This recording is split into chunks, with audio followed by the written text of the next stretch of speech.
O OneCityCast de hoje recebe com muita honra o vice-governador de São Paulo, Felício Ramute, que é um precursor da tecnologia nas cidades lá em São José dos Campos. Para que começou já há bastante tempo e que hoje colhe muitos frutos. O que uma cidade inteligente ganha, como a população sai beneficiada, governador? Fábio, primeiro agradecer o convite, estar aqui no OneCityCast, ao lado de Orhan aqui, que já presta grandes serviços públicos hoje através da Prodan. E a minha história com tecnologia começa um pouco antes, né, da minha assunção como prefeito de São José dos Campos. Eu já fui garoto de programa, viu, Fábio? Fui programador de computador, linguagem Basic, né, com 15 anos de idade eu já fazia os programas, já ganhava algum dinheirinho com isso. Então, essa lógica da programação me acompanhou ao longo de uma vida. Depois, quando eu tive a oportunidade, aí nos meus negócios como empresário, e depois quando eu tive a oportunidade de ser prefeito de São José dos Campos, também era hora da gente poder implementar soluções de tecnologia para melhorar a vida das pessoas. Acho que esse que tem que ser o foco, na verdade. Né? Não tem soluções mágicas, aquelas coisas mirabolantes, mas às vezes soluções simples podem fazer uma grande diferença no dia a dia. E claro que se a gente está falando de soluções nos dias de hoje, a gente tem que falar de tecnologia, de inovação, e assim a gente foi buscando alternativas, e eventos como esse que a gente tem aqui hoje são muito importantes para a gente conhecer experiências exitosas dos outros municípios, as não exitosas também. Você sabe também que essa é uma área que a gente, às vezes, aparecem soluções mágicas que não são tão mágicas assim, nem tão soluções assim, né? Por isso a importância desse debate técnico, com esse viés de mostrar as soluções que deram certo, aquelas que não deram certo, e juntar, na verdade, os entes da federação. Vereadores, prefeitos, prefeituras, gestores, o governo do estado, eu aqui representando o nosso governador Tarcísio. Então, de fato, eventos como esse ajudam a amadurecer a implantação da tecnologia para transformar a vida das pessoas. É impossível, né, qualquer gestor pensar em administrar uma cidade se ele não estiver usando das ferramentas tecnológicas. São ferramentas, no fundo, para a gente fazer aquilo que a população nos elegeu, que é prestar melhor serviço. Mas há alguns desafios importantes para os municípios, principalmente, né? A começar da questão da regulação, de legislação mesmo, né, que permita compras mais rápidas, que permita a realização de experiências, né? E, além disso, onde as cidades ainda não perceberam um bom caminho para implantar a tecnologia de maneira simples e melhorar a vida de todo mundo. Você tem toda a razão quando você fala da legislação.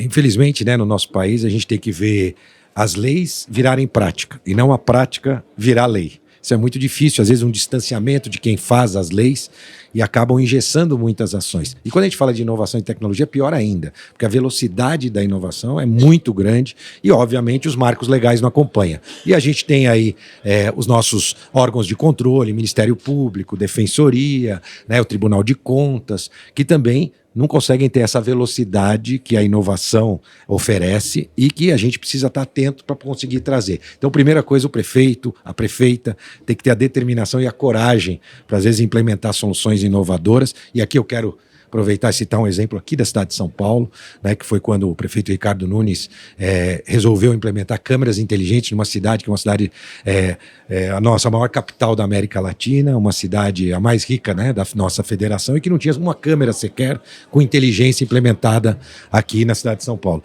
O prefeito Ricardo Nunes enfrentou, inclusive, as questões legais, houve questionamentos em relação à tecnologia, ele insistiu nisso, mostrou tecnicamente a importância, e agora São Paulo, recentemente, começou a sua implantação das câmeras inteligentes. Um caminho que a gente fez também em São José. Então é importante coragem, vontade política e principalmente ter como principal foco a melhoria da vida das pessoas através, claro, de ferramentas tecnológicas. Que recado que o senhor dá para um prefeito de qualquer cidade do Brasil que está nesse dilema, né, entre sentar com o Ministério Público, explicar o que vai ser feito ou deixar a coisa acontecer e ir levando com a barriga, por exemplo? Ele vai acabar fazendo mais do mesmo se ele não tiver essa vontade e essa determinação.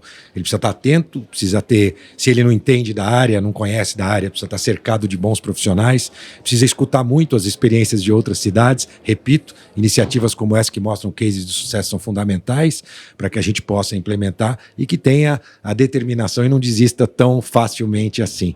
Eu lembro lá em São José, nas nossas implantações de tecnologia, eu que fui prefeito, né, de São José dos Campos, a gente enfrentou muitas discussões tecnológicas, até às vezes numa tecnologia que você implementa e que não é interpretada de forma positiva num primeiro momento pela população, mas depois, quando ela vê o resultado, ela reconhece a importância dessa implantação. E aí eu citaria, por exemplo, quando nós colocamos os leitores de OCR espalhado por todas as cidades, com o objetivo de justamente poder acompanhar as entradas e saídas, diminuir roubos e furtos de veículos na cidade. Despencou 85% depois da implantação do nosso sistema de segurança e inteligência, além de outros sistemas que facilitam o dia a dia das pessoas. E aí eu estou falando só da tecnologia em si, mas aplicações como também no estacionamento rotativo, onde você consegue ter mais agilidade para que você tenha esse trabalho feito, ou falando de sustentabilidade, nós estamos falando de tecnologia, sustentabilidade também caminha junto, na verdade, com a tecnologia, como por exemplo a geração de energia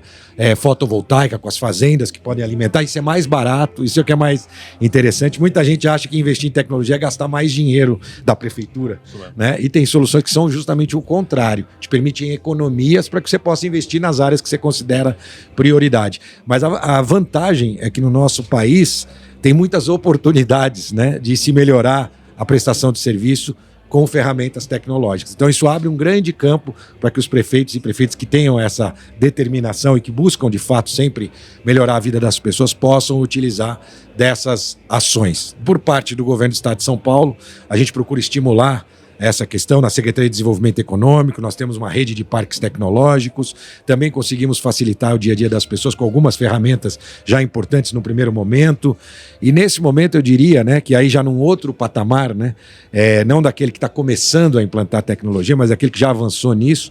Hoje o que se discute, aliás, voltei da Estônia essa semana, né, que é um país digital, né, um país reconhecido como o país mais avançado do ponto de vista, só para divorciar lá é que precisa pessoalmente, nem casar não precisa, pode ser feita pela internet lá. Tinha que ser ao contrário. Esse encontro, né, é bem observado. Então a gente tem lá uma série de serviços e eles colocam o cidadão no centro dos serviços. Então é muito interessante a gente ver isso, ver o cidadão no centro, e eles têm uma palavra que cada vez mais a gente vai escutar mais, que é a interoperabilidade, que é a gente conseguir fazer com que os vários sistemas se conversem e que a experiência do cidadão possa ser cada vez mais simples para ele poder resolver os seus problemas. Esse é o foco. Muito obrigado, governador Felício Ramute, vice-governador, ex-prefeito de São José dos Campos. Um prazer tê-lo aqui. E é bom saber que as coisas estão andando no caminho certo, né, Johan? É tudo muito incipiente ainda, mas cada vez mais a gente vê a tecnologia aplicada no dia a dia das pessoas. Aqui em São Paulo, desde o bilhete único, isso acontece, que foi uma revolução quando foi implantado nos anos 90. E hoje o Portal 156 dando um exemplo do que pode ser feito, né? Não é por aí? Isso mesmo. O governador foi muito feliz na fala quando esteve como prefeito lá, a trajetória e os avanços na área de tecnologia. E a gente sabe que um pilar importante, governador, até pela experiência da ANCIT, cidades e gestores que investiram em tecnologia tiveram um salto, não só de produtividade e qualidade, junto à população, significativo. A gente entende hoje que a gente vive num mundo digital, onde todos nós utilizamos serviços de forma digital, seja no celular. Como é que o Estado vem fazendo essa parceria? O Estado é um apoiador, o Estado é um incentivador, o Estado é um alavancador de ações junto aos municípios. São Paulo bebe dessa fonte do Estado, a gente tem uma parceria muito grande, e queria que o senhor falasse um pouquinho mais das ações que o Estado está fazendo. Olha, primeiro, implementando dentro de casa, né, algumas soluções importantes, como por exemplo o SEI, que é o nosso sistema eletrônico de documentos, que é um sistema do Tribunal de Justiça, que nós trouxemos, na verdade, para dentro do Estado. Tem na mesma linguagem do governo federal, isso ajuda também. Então a gente trouxe o SEI. Eu estou estudando muito essa questão de inteligência artificial, até para que eu possa depois ter conhecimento, seja para usar no dia a dia, mas para poder depois também, como gestor público, entender melhor tantas possibilidades que agora a inteligência artificial também proporciona. Perfeito, perfeito. Muito obrigado, governador, pela participação aqui conosco. Vamos para a abertura do evento agora. Um grande prazer conversar contigo. Eu que agradeço. O prazer é meu. Contem com o governo do Estado de São Paulo. Nós vamos juntos construir cidades e o Estado dos nossos sonhos. Obrigado e um bom dia a todos. Obrigado, governador. Um abraço aí do nosso querido prefeito, Ricardo Nunes, mandou ao senhor e a todo o governo. Obrigado mesmo. Muito obrigado.